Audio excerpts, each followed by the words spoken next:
విశాఖ నగరంలో డ్రగ్స్ కలకలం రేపింది. చరణ్ అనే వ్యక్తి సరఫరా చేస్తున్నట్లు ముందస్తు సమాచారంతో నిఘా వేసిన టాస్క్ ఫోర్స్ పోలీసులు ఎంతో చాకచక్యంగా పట్టుకున్నారు.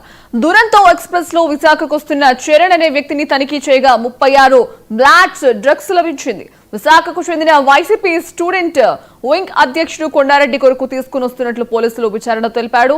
అలాగే కొండారెడ్డిని అదుపులోకి తీసుకుని ప్రశ్నిస్తున్నారు పోలీసులు. మద్దెల పాలనకి చెందిన కొండారెడ్డి తండ్రి వైసీపీలోనే ఉన్నట్లు సమాచారం. ఇక డ్రగ్స్ సరఫరాపై విచారణ చేపడుతున్నారు పోలీసులు. ఇటు చూడు, ఏం పేరు?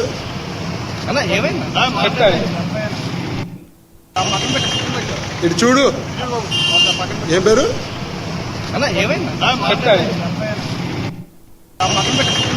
ఇటు చూడు. అంబేద్కర్ కోనసీమ నుంచి